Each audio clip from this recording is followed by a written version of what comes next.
This episode is brought to you by the supporters of 40 Watt Podcast over on Patreon.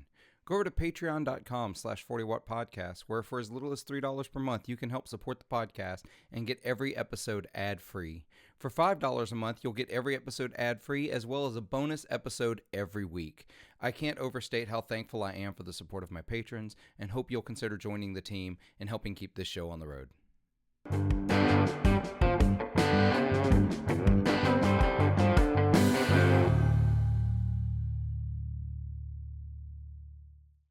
Forty Watters, welcome to this week's episode of 40 Watt Podcast. I'm going to go ahead and take care of some housekeeping things here at the top before we get into the episode. I want to thank all of you for coming and listening and watching and doing what you're doing. Please, if you don't already, please rate and review the podcast in your podcast player. Please hit subscribe, hit the bell icon, share with your friends. These are really easy, free ways that you can help keep this podcast growing. I appreciate it so very, very much. If you want to do a little more than that, there are a couple of ways you can do it. First of all, go check out Barry at Grez Guitars. Barry sponsors this podcast this year. I've been really, really appreciative of his support in helping keep this show on the road. I've got a couple of Grez guitars. I've got a Grez Folsom and I've got a Grez Mendocino baritone that I absolutely adore. And I'm working on another project with Barry that I'm really hoping y'all are going to get to see soon. Barry's just making some of the coolest guitars over in California. Click the links down below.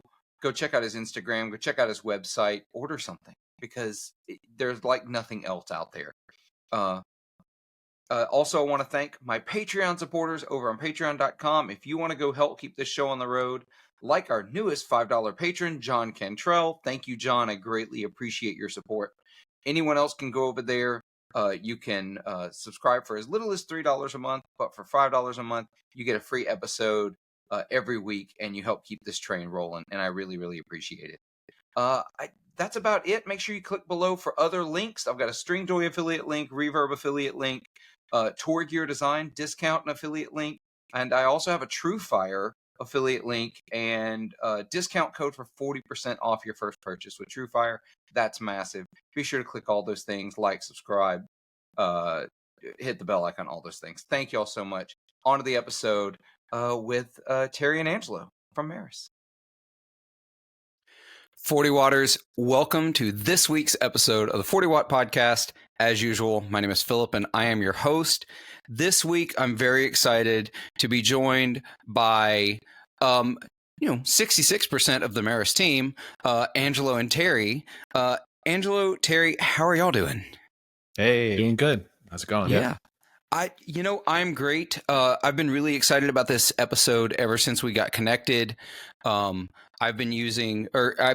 played several of the small box Meris pedals, and lately I'm getting to know the Mercury X and the LVX, and I'm really excited to hear y'all's story and to hear it, talk about what led y'all down this route, how y'all got here as players. Y'all have got a pretty big anniversary coming up that we're going to talk about as well. Right. Some really cool stuff happening. But we're gonna get there. We're gonna get there slowly. I don't want to give it all away.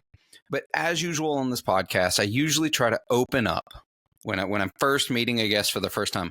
I want to hear your stories. How'd you get into music? How'd you get into guitar? What led you to this point in your careers? I got my first guitar from my parents as a Christmas gift. It was a surprise gift. I wanted something else, and they surprised me with the guitar, which is a nice surprise. Actually, I was excited about it from the moment I got it, and I just fell in love and became obsessed with all things kind of guitar related, electric guitar related. It was a Yamaha Pacifica. I remember a blue Pacifica. And still an underrated guitar today. Yeah, it was a decent starter guitar for the 90s when I started, early 90s, and a little Fender amp that came with a schematic in the back, and that kind of sparked my interest in electronics for music equipment. I just stared at that schematic, not knowing what it was for forever, and trying to figure out what it meant, and then started getting books and that was the spark of being interested in the gear side of music. Yeah. Angelo, Yes. when did you start? Yeah, similar story. I started when I was 8. My come from an Italian family. It was important to have music lessons, and similar to Terry, I got an acoustic guitar for Christmas, and it was mandatory lessons, which were a drag for a little kid. It's like, oh, I gotta go. But then it flipped. I just fell in love with guitar, and then that's all I wanted to do. And at a certain point, I had to start paying for my own lessons because my parents were like, well, we're cutting you off. You're playing too much guitar. There's guitar all the time. You got to stop. So yeah, in high school, was always intensely like looking at the guitar magazines, Guitar World, Vintage Guitar, all that stuff. And, was always lusting after the crazy racks that you would see in those old magazines of gear, Yeah. all the, Eventide and Lexicon stuff. Yeah, we both grew up kind of around the same time in the really intense like rack era. Like, and so all of that gear, we talk about it because all this we know all of the stuff that existed at the same time that doesn't anymore. At that time, we went through all of those stages of product releases back then. Yeah, 100%. I when I started playing guitar, I started a little later in life because I feel like we're pretty close in age. I started later, so by the time I picked up guitar, like the racks had vanished. I picked up guitar in the late 90s, 99, as a senior in high school. And I just, none of it. It wasn't around. But now I look back and I'm like, what a weird, wild time in guitar. A very expensive time. Yeah. Yeah. It just seems bonkers. There's still some really cool stuff out there that I've been lucky enough to stumble across and try some of that old rack gear, but there's still so much. I'll hear somebody mention, I'm like, I have no idea what that is. I've never even seen that piece of gear before, but then people talk about it as it was like this staple of the guitar sound of that time period. Yeah, we grew up thinking like, a separate preamp, separate effects in a rack, separate stereo power amp in a rack, and then maybe like even stereo cabinets. That was just like what you were supposed to have. The normal setup. I love thinking that that's normal. Don't get me wrong. I've always loved stereo and dual mono rigs. I've always preferred the sound of two complementary amps, but the idea of splitting stereo, it still doesn't seem that strange to me. It's just I think of it in a different way. And so thinking back on those times is weird. So at what point, so y'all players, you've taken up guitar, you're really interested in it. Angelo, you're spending so much of your parents' money, they tell you you're on your own at this point. 100%. At what point do you decide that, you wanted to start pursuing electronics and electronic design? Did y'all go to college for electronic design or electrical engineering? Yeah, for me, it was. I started working. Well, I had a terrible sounding solid state Marshall, but it looked cool because it said Marshall on it.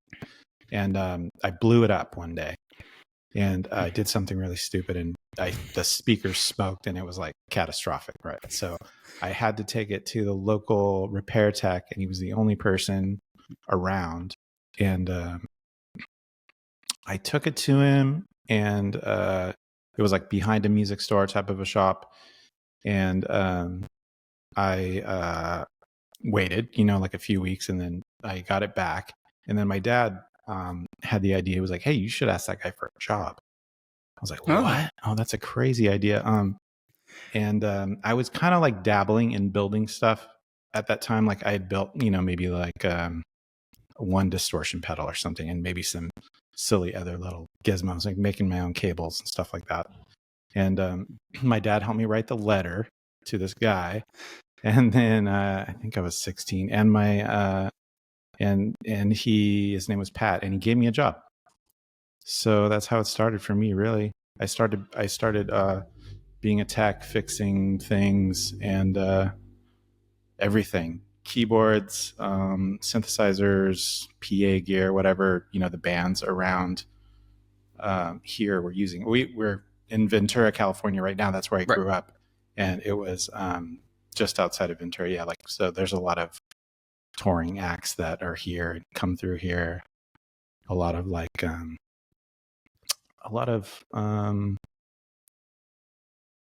do you call it? Like I guess mariachi and banda type of music. Oh, yeah. Huge bands that are here and tour around the country and tour around South America and stuff. So we would fix a lot of their gear. That's really cool. I like the fact also in that story, it's not because you see a lot of folks, a lot of techs who are like, I only work on tube gear or like the point to point wired, the easy to fix stuff. Once you're inside like a keyboard, and like working with tiny circuit boards.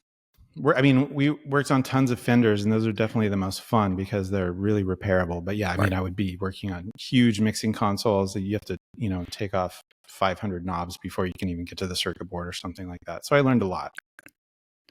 That gives me anxiety just thinking about it.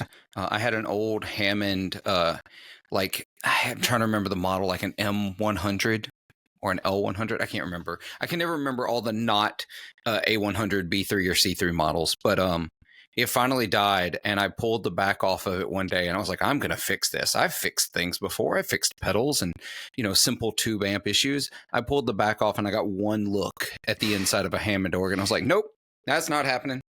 Yeah, I'm just not going to do it. Really mechanical inside too. Those are complicated. Yeah. I immediately knew that I was out of my depth. So Angelo, how'd you get started to really work on gear? Yeah, so I was obsessed with guitar in high school. Was trying to save up money. I was a dishwasher. I actually did exactly what Terry said. I bought a Marshall JMP1 preamp and the power amp, the stereo power amp. Building up a rack as a high school kid, and scaring my parents because I'm like, these guys working at the music store, they're kind of like living the dream. They're living. They're musicians. They're having a great life. That's all they think about all day is music gear. And my parents are like, none of that. You're going to college. and I'm like, well, what can I do? So for me, I studied electrical engineering, always with the eye on, okay, this is something I can use for making guitar stuff. And I grew up in Detroit, and I went to the University of Michigan.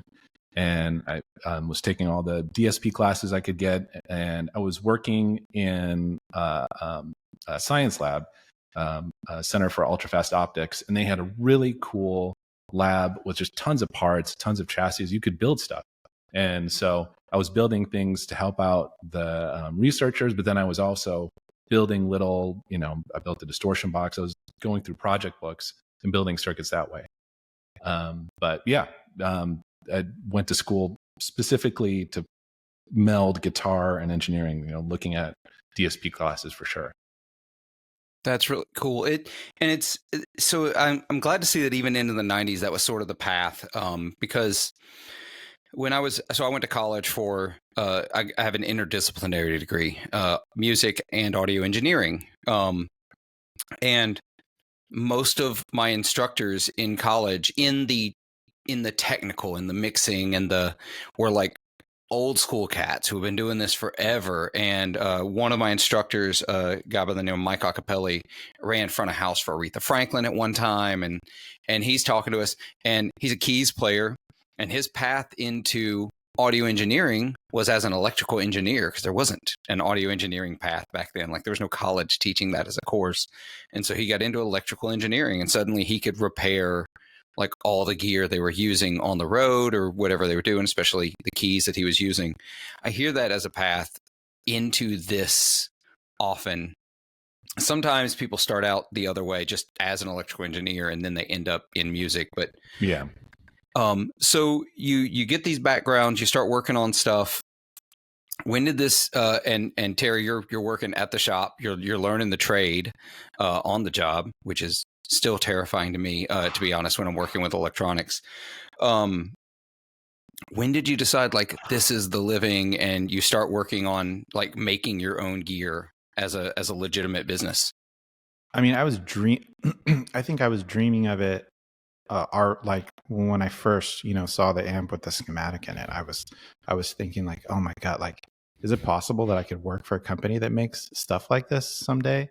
I mean, it was more of like a pipe dream. Like, no, that's not going to happen. But it was almost like thinking like, oh, maybe I could be a rock star. But I didn't have those delusions either. Right. but it turns out that I guess if you work hard enough, and yeah, it's like a very specific skill to be able to do this kind of stuff. So yeah, I was just lucky and had a lot of good opportunities and mentors. I was going to college at the same time as I was a tech, and then I ended up finding out that Line 6 was like a relatively new company, but they were close by. They were only a half hour away. So I saw that they had a job opening for a technician, and I applied and didn't hear back from them for a while. So I just kind of, thought, oh, well, that's that. And then maybe 3 months later, I did get a call from them. And then that was just like dream come true. Then it was like, oh, wow, this could be really cool. And I ended up interviewing, getting the job, and that's where I met Angelo. This is like around year 2000-ish. Right? Okay. Yeah. So what you're saying is we have y'all to blame for the Spider 3 memes, is what you're saying. It's very possible. I say with some of them at least. Yeah, I say with literally all the love in the world for that time in Line 6. That amp already existed when we started. Yeah, or at least when I started, but it was the red version, like the very first one. The original Spider. Yeah, I still see those things pop up every now and again, and just for nostalgia's sake, I think about buying one. Just literally living the meme, turn it on the insane setting, and just see how ridiculous I can get. So how was that time working at Line 6? Like, it's got to be an interesting time because that's like early on in like digital amp modeling. Yeah, it's amazing. Yeah, there had been analog like speaker sims in the past before that, but that was about it. Nobody was really doing what Line 6 was doing at that time. No, it was really exciting. It was really exciting going to the NAMM shows around that time too. After college, in the end of '99, I moved out to Los Angeles and was lucky to get a job at Line 6. And incredible mentorship, like so many great minds who were really generous to give their time. Michel Douadic, Marcus Ryle, they wanted you to succeed and they wanted you to learn and grow. It was amazing. But it was also kind of a neat glow, like going around the trade show floor with them. And everyone's like, oh man, finally, like it was blowing people's minds that they could record in a simple way, in an easy way. It transformed a lot of things. So it was really exciting to be around there. Yeah, it seems like, and so around that time is the time I started playing guitar. So I have some really, really core memories of those Line 6 products coming out, and the Bean, and I used to use one for my bass rig, the bass Bean, as I just called it, very, very affectionately. So you do that for a little while. You're really getting into like the front cutting edge of what's happening in guitar in that digital space and the digital effects. At what point do you decide you wanted to do something else for yourselves? Let's see. I am super grateful for Line 6 because they turned me into an engineer pretty soon after, within a couple years after I'd started. So I got to start designing things, and Angelo and I worked on the Spider 2 together, that whole series of amps. And then kind of were on separate projects and for most of the other time. But we're always friends there. And then we would, joke and hang out and talk about Andy Summers and Mr. Show.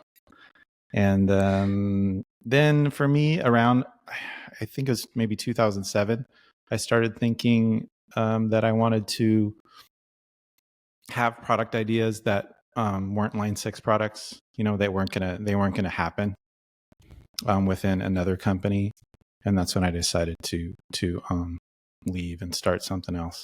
Yeah. What about you, Angelo? Yeah. I mean, going back to Line 6, it was definitely a dream where you got to work on. I worked on the little compact pedals, and it was fun to express your own creativity, but ultimately it's someone else's vision. Right. Ultimately, Line 6 is or any place. It's not anything to do with Line 6. But if you're working as an employee for a company, you're working within their constraints of their vision and the things that they want to achieve and the customers that they want to provide products for. So there was always this backlog of ideas building up and growing like, oh, there's things that I want to do. And so for me, I felt really lucky with the timing. Right when Line 6 was being approached by Yamaha and being bought out by Yamaha in 2013, Terry approached me and it's like, hey, let's start something new. So for me, it was serendipity. Right when Line 6 was, going to change radically. They were being purchased by Yamaha, new leadership, new ideas, new visions. And so it was a perfect opportunity that came along when Terry had lunch with me. We had sushi, and so after that moment, then we got to execute on the ideas that we had been building up and dreaming of, that sort of thing. So yeah, super grateful for that. Yeah. So I find that a lot with people I talk to. I've had some conversations with some other builders, but like the first name that jumps out at me that did that, where they started at another company, then they had these ideas and they felt like they really needed to go out on their own and do something, execute their ideas. I think of like Joel Corti over at Chase Bliss. He worked at Zevex and he's got these ideas and he wants to do something different. And honestly, I kind of like Meris and Chase Bliss live in this world of not necessarily similar, but the quality and the approach to products are very similar to me. And so I think about that and the creativity that goes into it. So, and I'd be remiss if I didn't mention that also, not on this podcast, there is a third member of y'all's team in Gina. Yes, that's right. Who does design and does a lot of design work, not just not just graphic design, but like UI design. And we're going to get into a little bit that here later. Because there's some very exciting things. So around 2013, 2014, you launch Meris. Yeah. Let me go rewind. Oh yeah, maybe like 5 years before that. Gina, who you just mentioned, branded Strymon. Oh yeah. When me and her started that together, she came up with the name, she drew the logo, the whole brand. She came up with everything, and she and I worked on that for many years. That was successful, and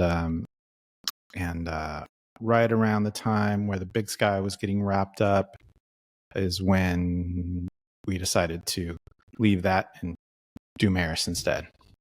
Yeah. So Gina, like you just mentioned, she's our creative director. She does everything here: artwork related, video related, branding related. Meris name also, she thought of that. I'm super bad with titles. I'm glad you mentioned the title because I was like, Philip, what is that title? You know this. I'm almost as bad with titles as I am names. So, yeah, you start this brand new venture. I love the fact that you go from Line 6. You're like, okay, I'm going to start something. You start Strymon, create this very successful company. Then you're like, okay, that's started, that's going. I have these other ideas now. And you start Meris, and you built it into what it is today. It's really rare to see that kind of success, and that it takes a real talent and creativity and insight into what you're doing, and you're obviously tapping into something that players want. So you launch Meris. What's the first? I don't know this. I genuinely don't. What's the first Meris product? Oh, thank you for the compliment, first of all. But I am just surrounded by super creative team members. Like Angelo is like the best. If there's such thing as a DSP artist, it's him.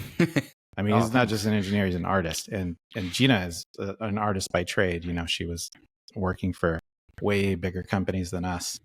For years. But what was the question again? Sure. So what was the first Meris product? Yeah. Oh, okay. So the first product that we released was something that I had been working on. That was just an idea to do mic pre for guitar, and a way to integrate pedals into a pro like signal path for recording guitar, because I'd been doing pedals for a while at that point. At Line 6, I mostly did amplifiers, And then at Strymon, it was all pedals. And then I was, really interested in pro audio at that point. So I wanted to do mic pre. And that was our first product. First product that kind of in parallel, Angelo was working with me on our first DSP product, which didn't come out for like a year, maybe. Yeah. Then, Okay. Yeah. So it was the 440 and then the Autobit 500 series. Autobit 500 series was the first DSP product that we did as Meris. Gotcha. So your first product, I love that. What a company that I know of as making these cutting edge guitar pedals. Your first products are a 500 series unit and a two preamp for guitar into. Yes. For the first 3 years actually, it was just 500 series. Yeah. Wow. I knew they existed. I didn't know they came as like the first things y'all did. I'm trying really hard not to dive down the 500 rack series because I already have a problem with collecting gear. I need not to add an extra addiction. No, you should do it. Don't resist it. No. Go down the road. The finite fun vouchers is the problem. Yeah. They're so nice. And the format is awesome because it's really, you can just get the cleanest signal path. I mean, the power supplies are quiet. Everything's balanced. It's beautiful. Yeah. They sound amazing. The 440s are really good. Yeah.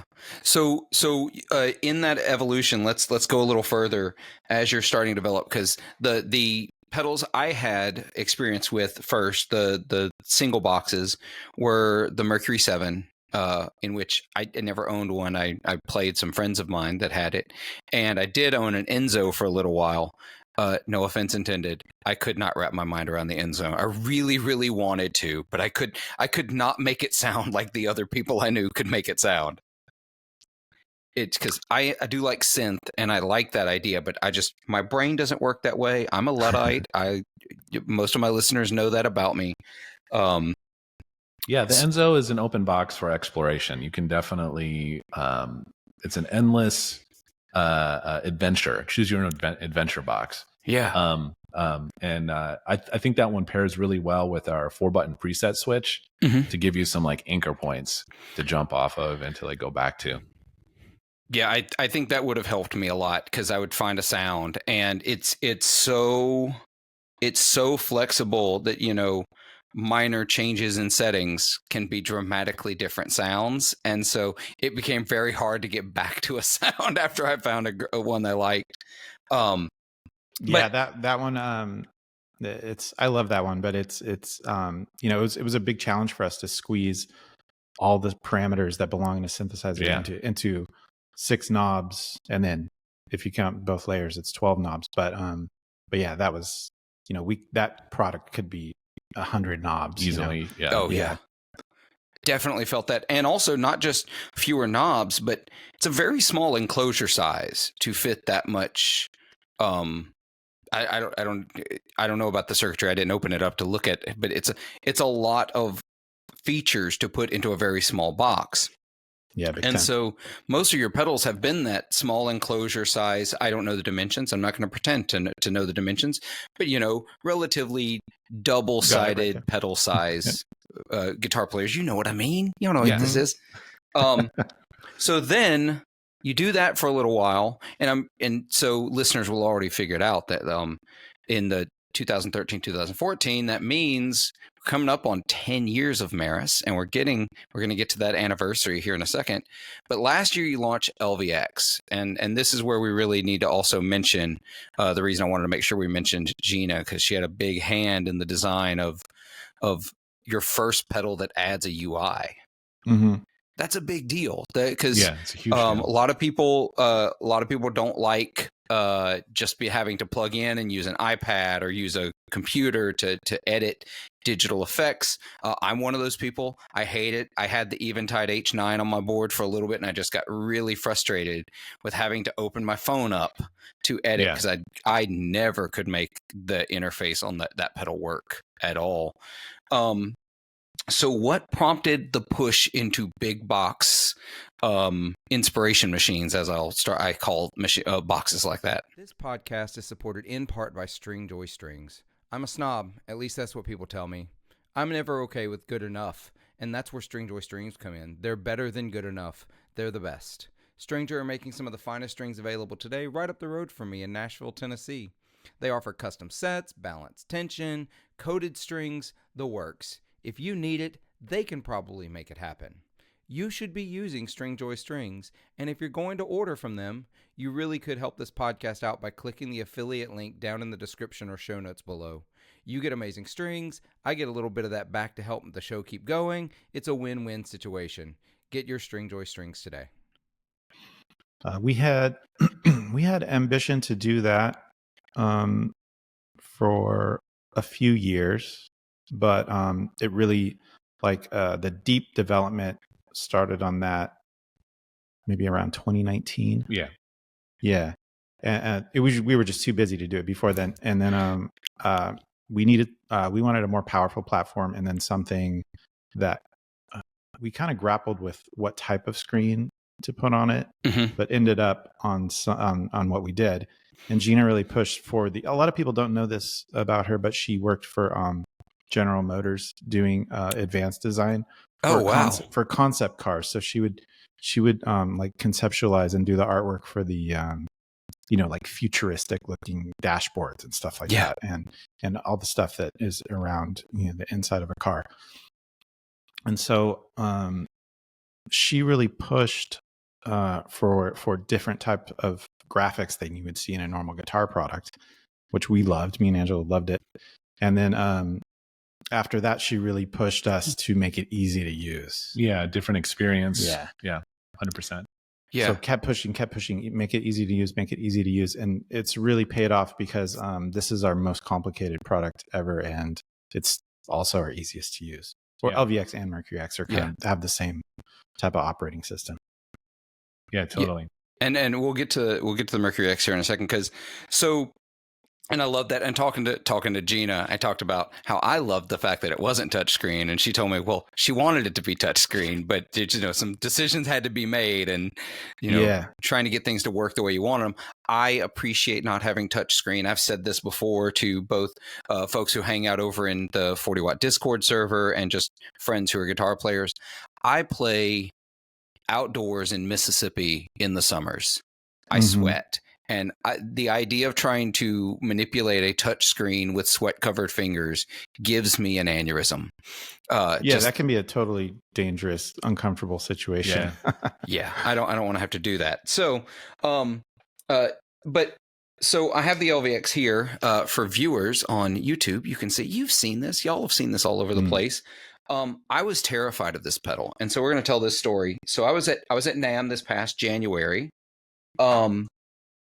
And Terry, you were there at the Effector Market, hanging out. That's not NAMM. It happens at the same time. It's actually at a pub. I spent the entire day at that pub. I don't want to talk about how much beer I drank. It was a good time. It was a great time. And so I walked over because Angelo was there too. Yeah, Angelo, I didn't get a chance to talk to you. Busy. It was too much beer. And also it was a very small space with a lot of people. Yeah. And so we got there kind of early, and so I'm walking through talking to folks, got to see, Jesse from 29 Pedals, who's become a friend of mine, and, just seeing some folks that some people I'm meeting for the first time because I've only ever met them doing the podcast. And I see the Meris pedals. And so it's the first time I've seen the LVX in person.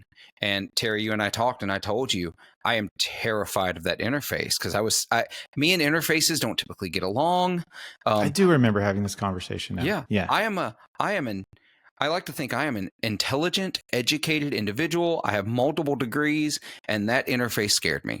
And so you walked me through it. I didn't even plug in to listen to it. I did not even plug in a guitar because I already knew what it sounded like. I knew it sounded good. I've heard all of my people whose opinion I respect tell me how good it was.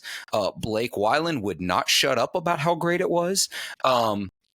He just absolutely would not leave me alone about how good it was.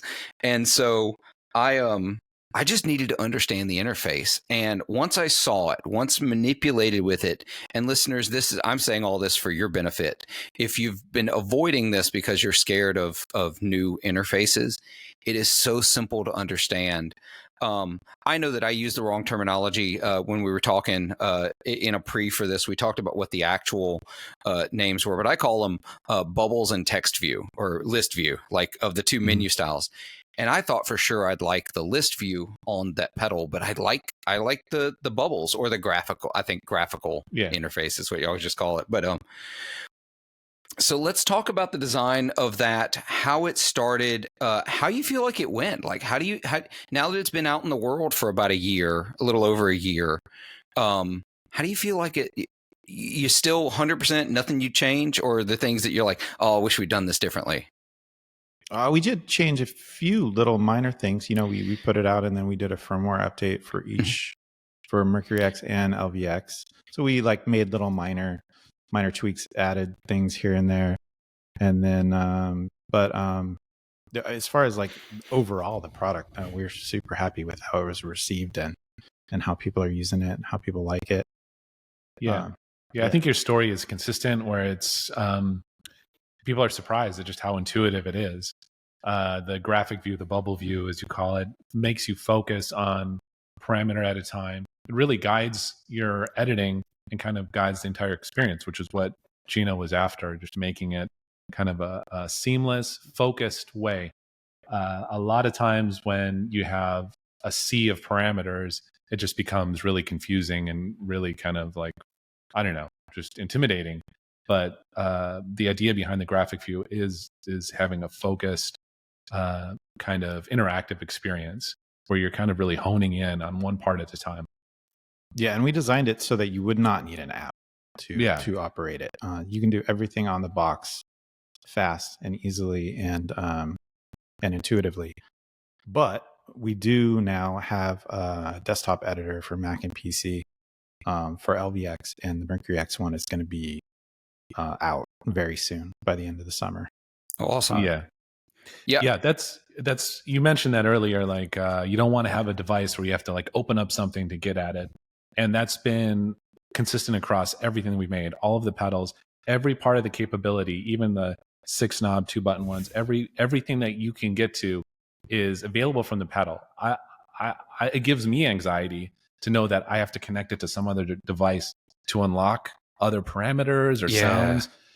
So we've never had any of that. We want to have it really, everything's accessible from the device on stage during performance. You know, there's nothing that's hidden in a secret, I don't know, USB mode or Bluetooth mode or something like that. But like Terry mentions, the editor that we have, Predator, is a great way for sharing patches, librarian, backing up stuff. A lot of the offline stuff that you want to do before a gig or preparing for a performance. It's really amazing for that, swapping things around, building libraries, that sort of thing. So the next thing then in that regard, as I've not had a chance to try Predator out yet, haven't dove in there yet, and I will here real soon. But in that way to back up settings, to share settings, to share sounds, it's such an incredibly powerful device. Like that was what Blake sold me on when I was talking to him about it. It's like, yeah, it's a delay, but it's like a lot more. Talking about the LVX specifically, it's like it can do I got it to do tremolo. Like it can do. I'm a tremolo junkie, so any pedal that I can turn into a tremolo pedal, I'm pretty much won over by. I don't know why I'd like just a thing that raises and lowers volume, but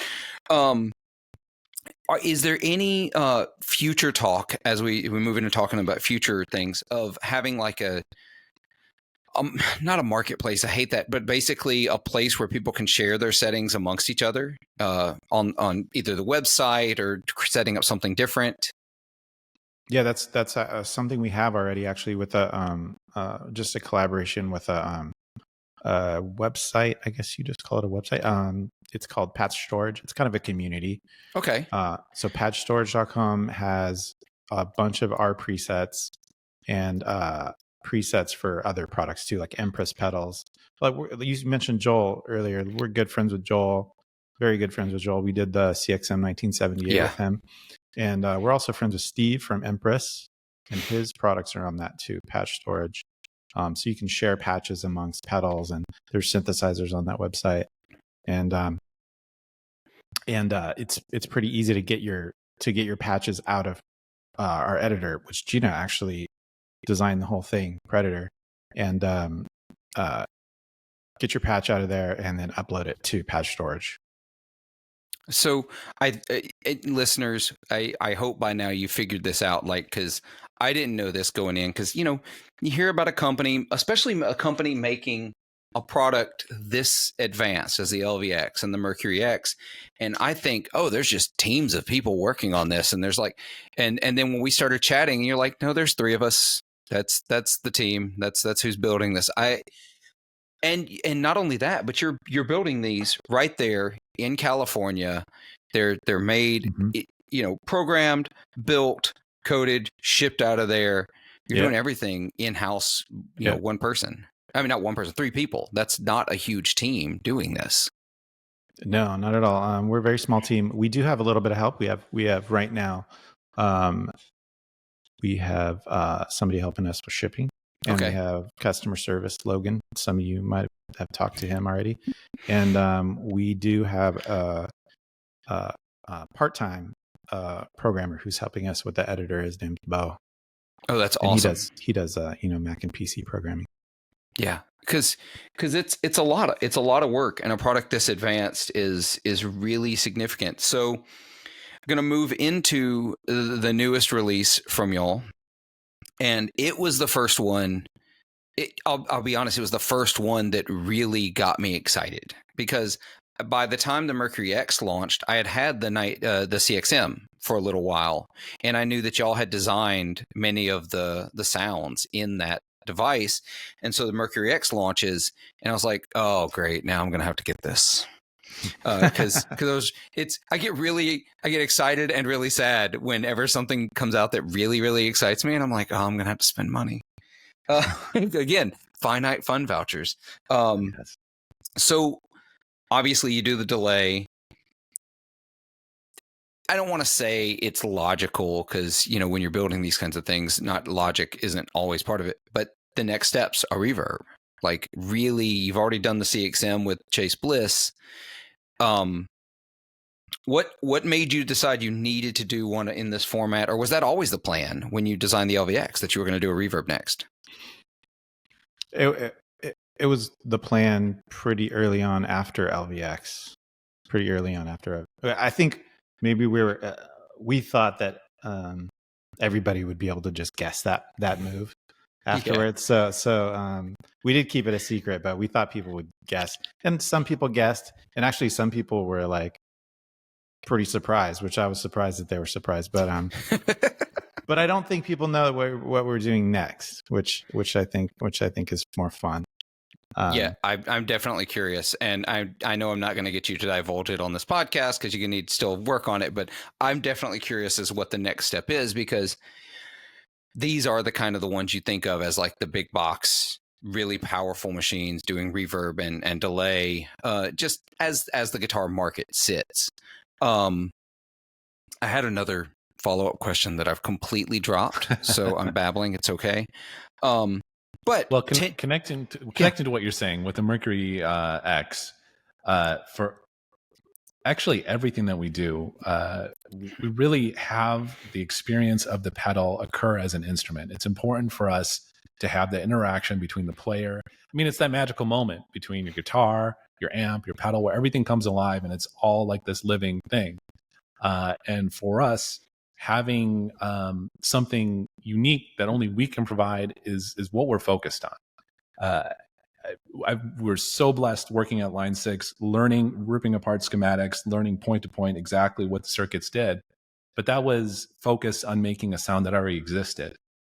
So for us, having your own space and your own products and your own instruments, it's really making something that is adding to the equation. There's all these great things that are out there. There's tube screamers. You can't take anything away from how great it is. Yeah. But I don't want to make another one. I want to expand the palette, expand the ability. And so for us, Mercury X is another chapter in that story, where we're expanding the capabilities, making new sounds that you can only get with this device. That there's no way of getting that other than what we've created inside this package. When I was playing the Mercury X, and I did the thing that every guitar player does, or if you don't, what's wrong with you? I go in through all the presets. Yeah. And there's a lot of really great presets. Everything from something as simple as just a basic room reverb or a studio hall, or I really actually enjoyed the one called Amp Room. I was like, yeah, that's funny that you mentioned that. That's funny you mentioned that. That is actually something that when I was working on the CXM, that was really important for me to have. You have all of these emulated amps, these digital amps or plugins. That amp in the room sound is something that I always wanted to recreate. Like just sitting in my room with my Deluxe and getting that like room echo, you kind of miss it. Even when you close mic something, that gets taken away. It's subtracted a little bit. So that specific preset actually I built that preset. I don't know if it made it in the release of CXM, but that was a CXM 1978 preset that. Oh wow! And we brought because I wanted that. Wow, this sounds like my amps do in my studio. This is the live sound. So I'm glad you mentioned that preset. Yeah, no, I loved that one. And of course, like I said, as someone, guys, I'm just going to be honest. I am probably the kind of guitarist who's like the last person you think to be playing your pedals, because I'm a blues guy. I'm, a Gibson guitar into an overdrive into a super reverb cranked as loud as the sound guy will let me. That's my kind of rig, but I also just love soundscapes. I'm not great at that as an artist, but I just love doing it. And I remember playing through the presets and getting to, and I can't remember the name of it, but I discovered the hold function. And sometimes it's a hold, sometimes it's a latching, changes the effect in that preset. Yeah. But there was one, maybe it was called, I know there's one called Gravity Well, but I can't think if this is the one. But when you press and hold, it takes all that reverb and just shrinks it down and then just goes away. And then you let go and it brings it all back. And I remember absolutely being giddy as a schoolboy with that sound and just really messing with that. And that plays into what you're talking about. I can't do that with any other product on the market. Yeah. I don't know anything else that does that. Yeah. No, it's just really having our voice, our own artistic voice, something that, is coming from us. Every company is going to have their own tastes and their own, what they're contributing. But having something unique, not having something that's a copy, is super important to us. Yeah, I mean, we say uniting art and engineering, and that's a real thing that we always tried to do. It came from an art project that Gina and I were working on. And the idea was that I was going to do the engineering side of it and she was going to do the art side of it, and it was uniting art and engineering. And that became like the basis of what we wanted to do when we started working with Angelo for Meris. So it's funny because you said you'd be the last type of player, but it's still fun to have all of this, these fun toys, right? To do things outside of what you would normally do, because I'm kind of the same way, actually. Like most of my time was spent in punk bands or metal bands that are just straight into the amp, right? Guitar straight into the amp, maybe a tuner. maybe if the audience is lucky, we used a tuner. Yeah. I mean, I do have a band now where I use a lot more pedals, but I think that's because I have access to a lot more pedals than I did when I was younger. Yeah, sometimes you just have them and you're like, I need to find a place for this because I have it, which can be dangerous if you are a filthy hoarder like I am. Actually, even with a straight ahead setup like that, like it's still about soundscaping. You're still thinking about speakers that you're choosing, maybe the cabs, maybe the different speak. It's all part of that like artist palette. So whether it's a rack full of gear, a pedal board, or something simple, it's all about sculpting and creating sound. And even the most straight ahead guitar players were masters at sculpting. I mean, even Stevie Ray Vaughan, like you said, would use stacked amps, multiple amps. Yeah, would use the vibratone speakers. It was straight ahead playing, blues playing, but there was intentional soundcraft and sound design happening, that he had total control over. So yeah, I don't know. I think our products are for everyone. Everyone can craft their own sounds, and the LVX and Mercury X are perfect for, adapting to whatever setting. Yeah, I've had a whole lot of fun. I've not used them together yet because the Mercury X is on my pedal board. The LVX hasn't made it there yet. I'm still experimenting separately with it, and it's really unlocked a level of creativity that I'm really enjoying diving into. Now, whether that ends up being, whether that means I ever gig with it or whatever, it has definitely unlocked a different way of me thinking about the sounds I'm making. And I like that illustration of the sculpting sounds, because Stevie Ray Vaughan's a great example. I was a huge Stevie Ray Vaughan fan early in my guitar playing life, although I left it behind after I played a gig once and someone gave me and they were probably drunk when they said this, but oh man, you sound like Stevie Ray Vaughan. I was like, all right, no more Strats, no more Tube Screamers. Oh man, I love Stevie Ray Vaughan, but I don't want to be that guy. You know what I mean? And by Stevie's last album, I had someone who asked me, because I had done all the research on Stevie sounds, and they were like, what's the sound on? I can't even remember what song it was. I was like, there's no way to know. He had I've seen the studio set up for that album. He had 8-9 amps set up, and every one of them mic'd and running through probably most of them. That he was hardcore about finding the combination of sounds to give what he wanted. Yeah. I feel like any genre you could, I feel like a real artist in any genre is going to be doing that. Is going to have this endless drive to expand their, toolkit and their palette to really bring their vision to life. Like they're this constant search of this unattainable goal. And I don't know, it's always inspiring to see great players and how they approach their sound. There's always something to learn. I think so too. And that's why I lose my mind a little bit on the purists, quote unquote, who are like, I just plug my guitar directly into my amp. I'm like, that's great. That doesn't mean someone who uses 17 pedals is less artistic or less creative or less able. It's just a different vibe. We're all doing something a little different. And I love those voices. I always tend to be the blues guy amongst my friends who are really into ambient stuff, or I completely missed the early 90s. I completely missed Nirvana. I had to get into Nirvana in my 30s because I missed it entirely in my teens. But I end up being that one blues guy who's still hanging out with all those guys, you know what I mean? And girls, and doing the thing.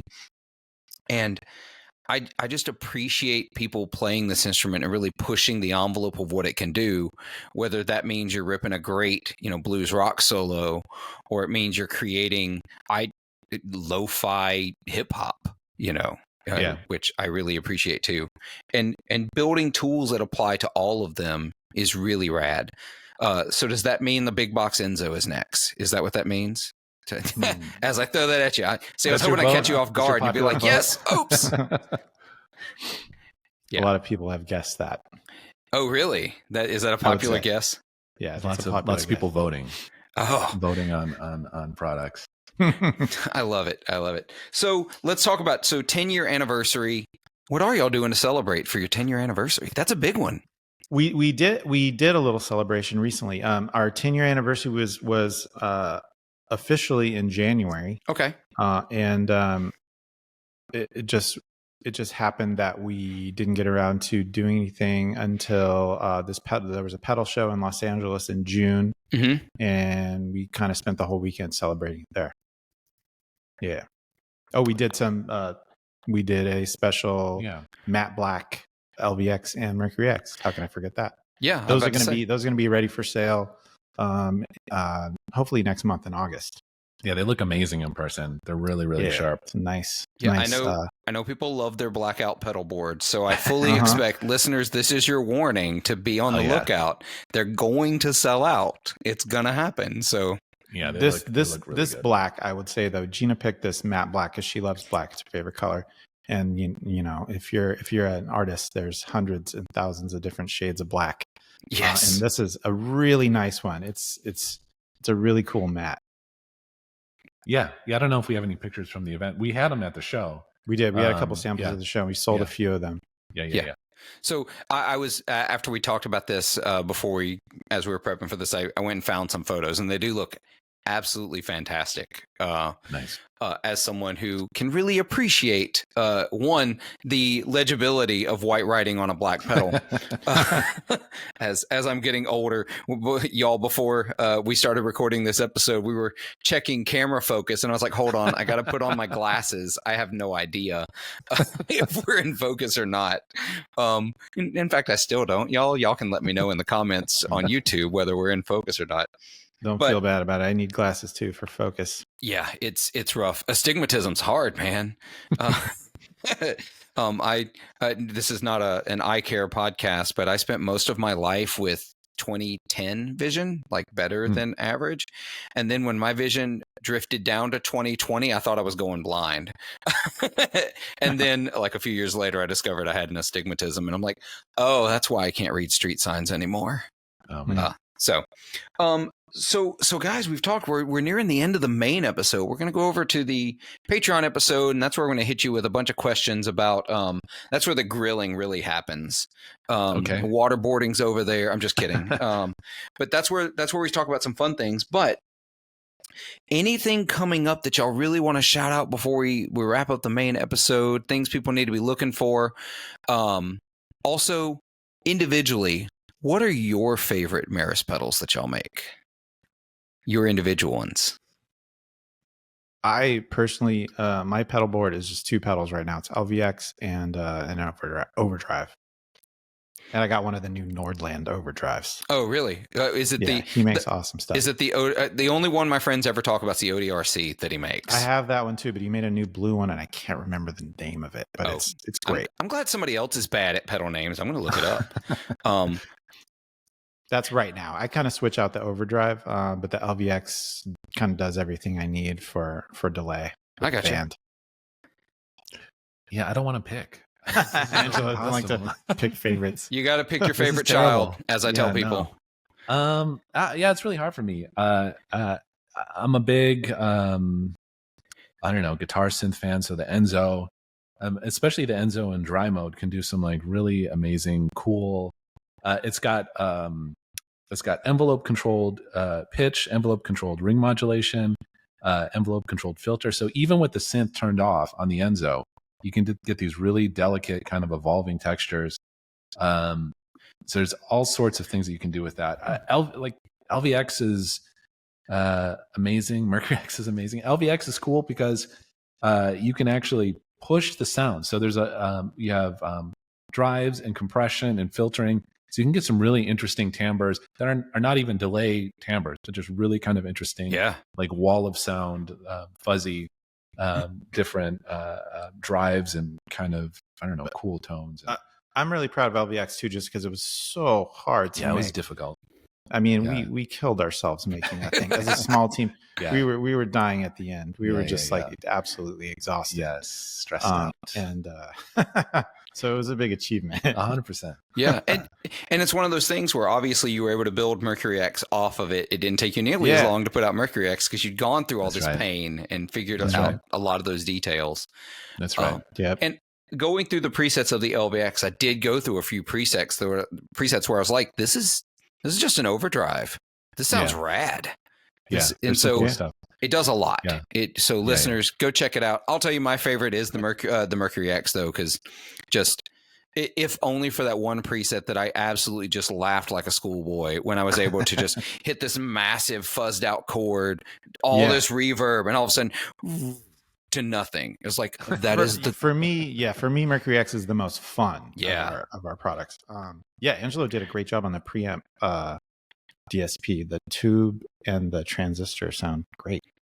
Thank you. No, it's it's fun having all of that in a box to like build stuff with. It's really fun. I love it. I genuinely do. The stuff that we want people to look for is like the matte black versions that we're gonna come out with soon or ship soon. They're already being made. And the Predator, the new version of the Predator, which is going to support Mercury X. Try it, even if you don't like apps, because it makes creating a new sound even faster. and it's kind of cool to see all the parameters on screen at once because it looks wild, like how many there are. Yeah, I'm gonna actually, as soon as we're done recording this episode, I'm gonna download it and plug in and take a peek at it, and probably be a little scared of it. But also that No, you're gonna love it. Nordland is the MT11, I think. That's it. Which is their Mossland. It's their Ibanez Mosstortion, which I bet sounds amazing. It sounds great. Yeah. Some other things that are coming up. We have some shows that you can come and hang out with us at. So we'll be in Brooklyn in October, and just this weekend, I'll be in Ottawa, Canada. So any Canadian listeners you have, I got a few. Come and check out. Yeah. Angelo will be hanging with Infrasky. One of the things that I wish, and I really do wish this, I wish that when anybody unboxed one of our pedals in their studio, I could be there and just like show them and just give them like kind of like all the different like hidden like kind of sneaky different things that they can do with it. And so going to the pedal shows is a great way for that. You could ask any questions and learn any kind of like fun sounds, and I can show you how to do really interesting stuff with the pedal. So I feel like that's really, really important because being able to see it in person in January at the Effector Market really helped me change my perspective on the entire format and really figure some things out. And I feel like there's a lot of, these more complex effects boxes, fun boxes, they take a little second for you to see. And I'm the kind of person, I need to screw something up before I get it right anyway, before I learn something. And so just getting to see it in person, and I've already created multiple presets that I've also deleted because I'm like, that did not go at all like I wanted it to. And I'm learning how to create my own sounds. So listeners, if you have stayed away from them because you don't like complicated pedals, I feel you. I'm that person. Give it a try because the reward is there, and I really love it. I'm really excited to see what y'all are coming out with next, what the next big pedal is. So I appreciate y'all coming on. I appreciate Terry, Angelo, and Gina helping us set this up. I really, really appreciate it. So likewise. We're going to go over to Patreon. Listeners, remember, you can go over there as well with us. Go over to patreon.com/40watt podcast. And if you join the team over there, you can catch the extra episode every week, or, the weeks I put out episodes, because in the summer, things get wild. I say that every summer, just reminding y'all that, there may be a week or two that there's not an episode.